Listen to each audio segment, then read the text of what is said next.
ما نخين الدنگ پال أو لمودوا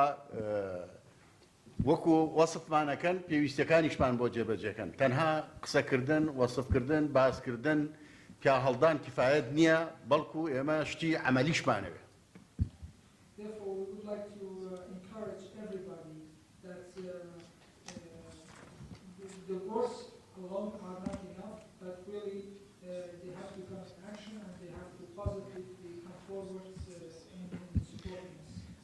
لە ڕاستیدا ئەو تیمەکە ئێساکە لێرەین وەک باسمان کرد فەرماندە مەیدانیەکانی هێزی پێشمەرگەن بۆیە زیاتر هاتبووین و پێشمان وابوو داوای ئێوە بۆ هاتنی تیمێکی وا بۆ سەردانی بۆ ئێرە و بۆ باسکردنی